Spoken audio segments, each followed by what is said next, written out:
Hi everyone, my name is Dara. This is Dear Hallmark. This is a space where I nerd and geek out over Hallmark Channel, Christmas movies, TV shows, and stuff. I am joined today by my co-host Noel. Say what's up, Noel.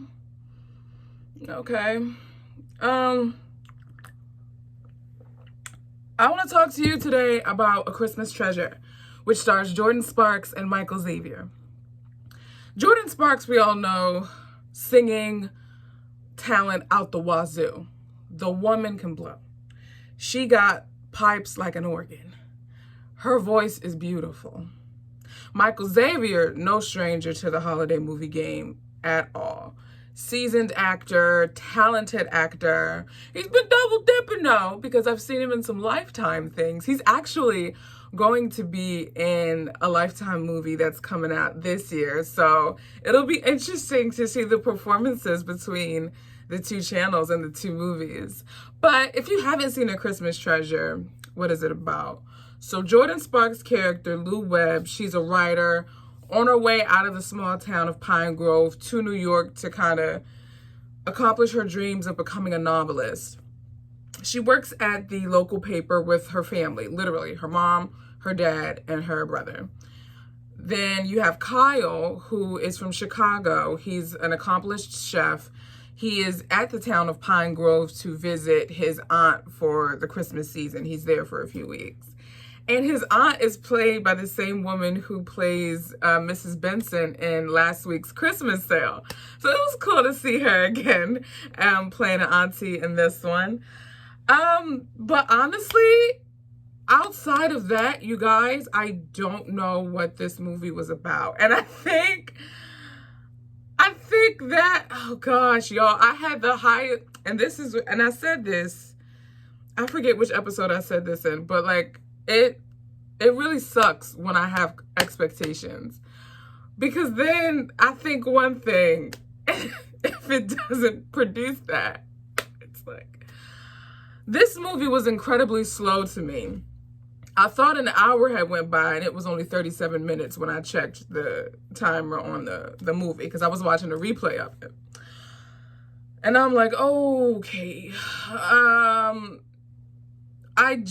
There's a plot line where she finds the time capsule that her great-grandpa Webb started in the 1920s, and I guess that kind of puts her on a journey as she's reading it throughout the movie on what is it that she loves, I'm guessing.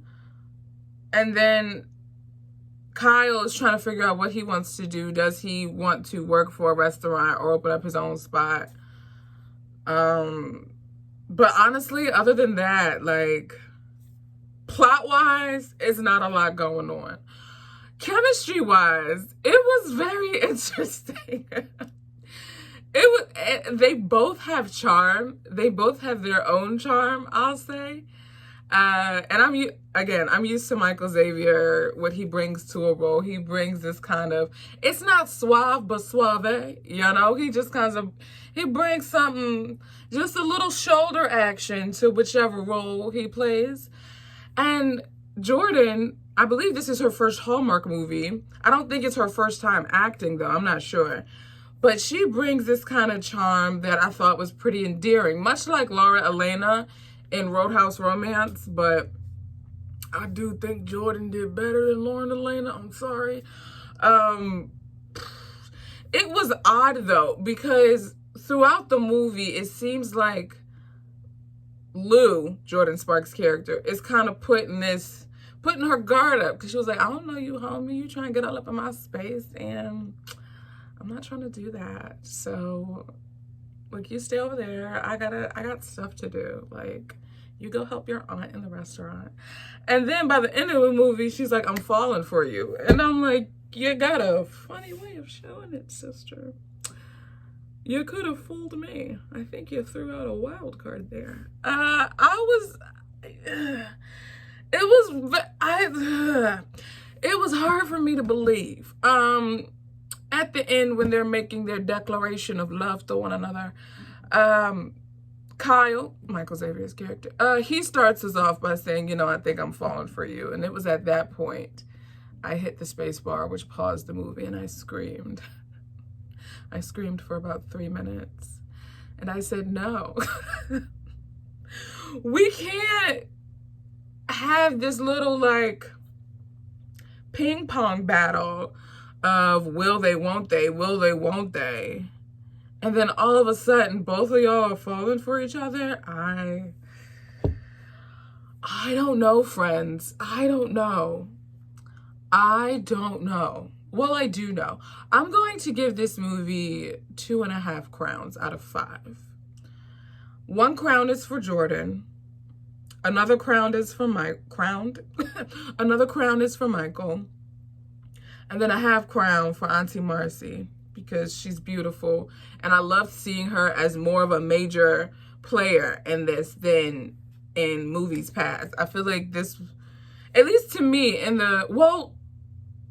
y'all, she's not the one from Mystery 101, is she? Who plays Jill Wagner's friend from the history department? They're 2 different people, right? Am I bugging? Can you let me know? We do, though. The guy who plays Jordin's dad, I think he is the family from the serial killer Mystery 101. What was that one? Killer Timing?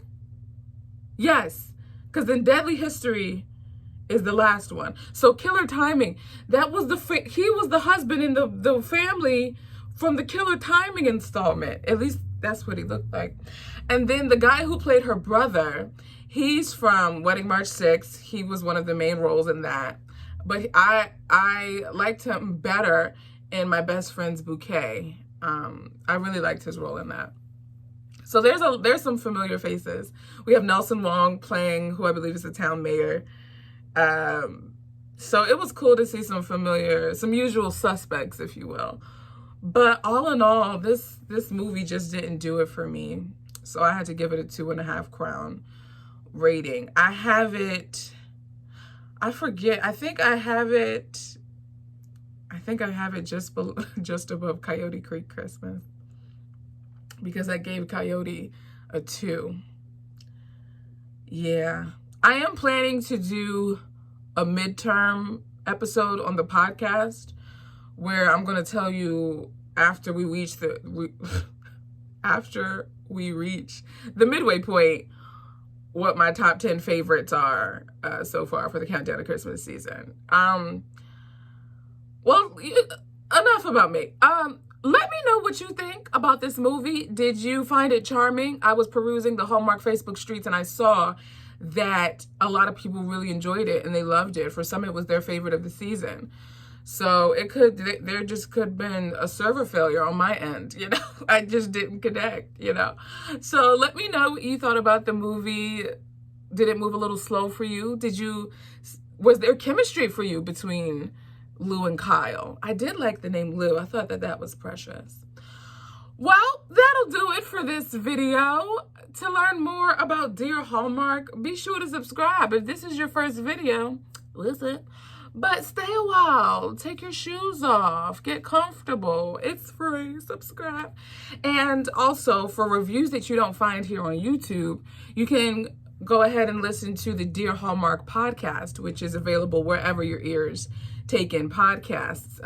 So my review for Next Stop Christmas and Mrs. Miracle Christmas are going to be on the podcast. And I'm going to be reviewing Lifetime movies as well. So I'm doing a preview special that'll be out on the podcast this week.